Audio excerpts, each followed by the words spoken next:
What can you tease about the show coming up, the season? The new show. What can I tease about the show? We're having a ball.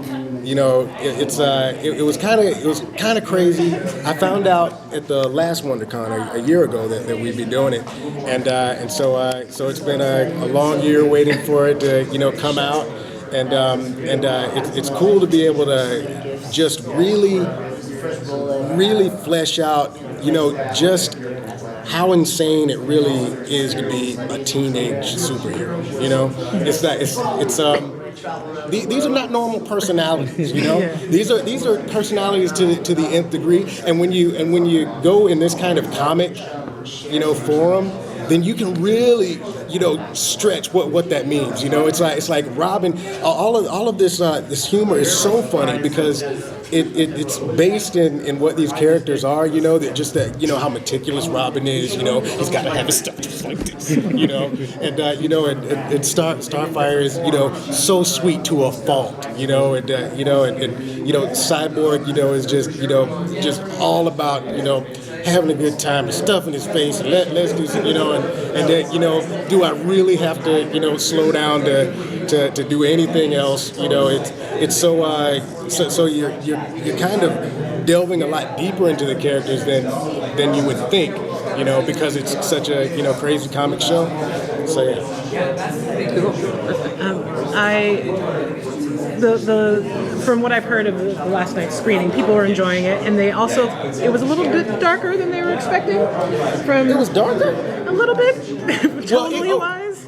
It was a little bit darker from like the tone of it, like the end of it, than they were expecting. I think. I wonder what episode did they watch? It's something about Robin with the chicken eating powers. Yeah. Yes.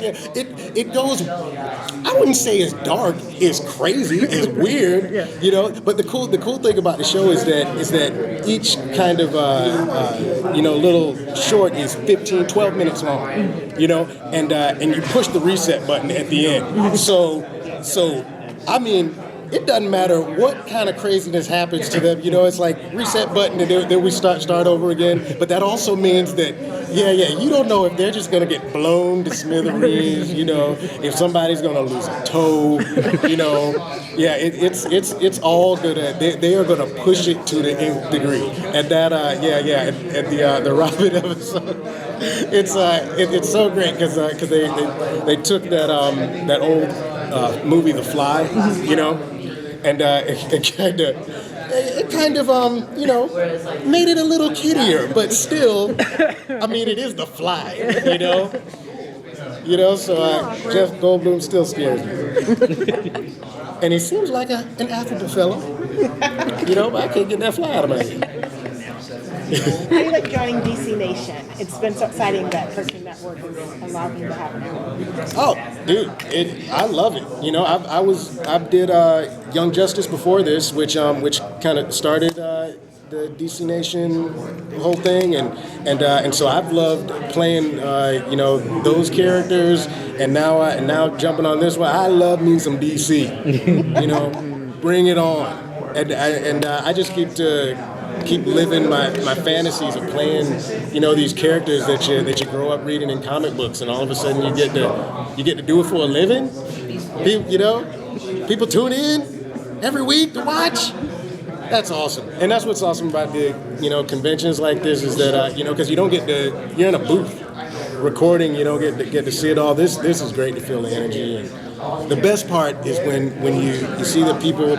They put on these costumes and walk around, and then some 7-year-old sees, their character come to life, and the smile on their face, is breaking the bank, and that, you're kind of doing that, every Tuesday or Saturday or whenever we air.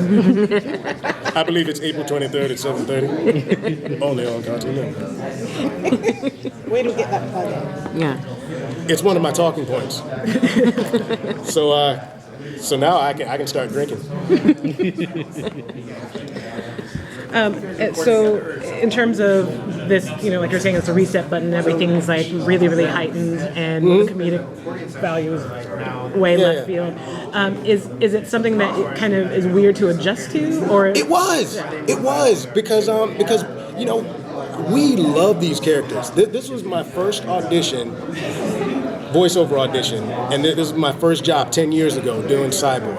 And I did 65 episodes of that. Not to mention, I read them growing up, so I was a fan just like everybody else, But over the course of that time, it's like, because we would get serious every once in a while on that show, and sometimes, Hendon would say, Starfire wouldn't say it like that, or Cyborg would react differently, and we know because we've been doing 65 episodes.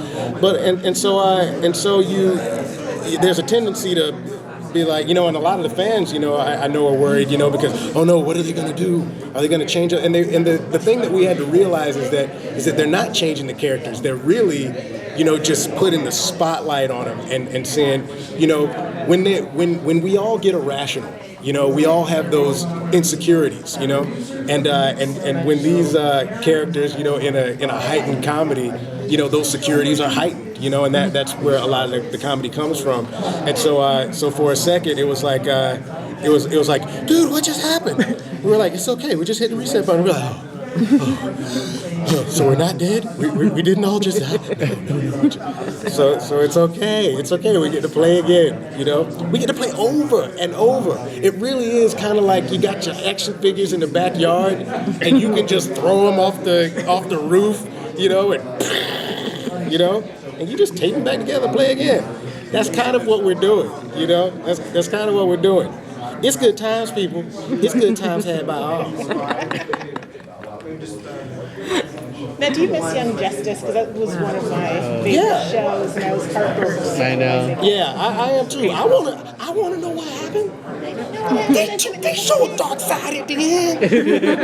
Apocalypse, dark side, and Vandal Savage. You don't think I want to hit somebody in the mouth? You know I want it.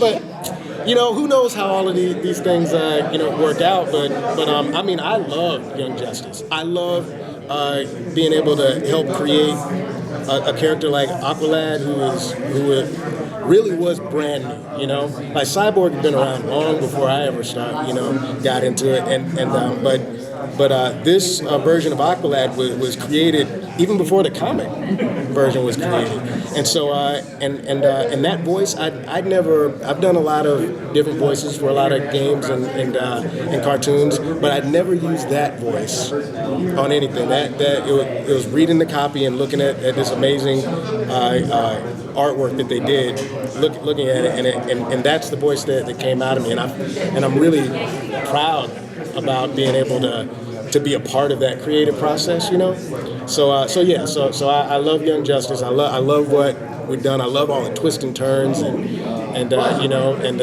wonderful cast of people that I miss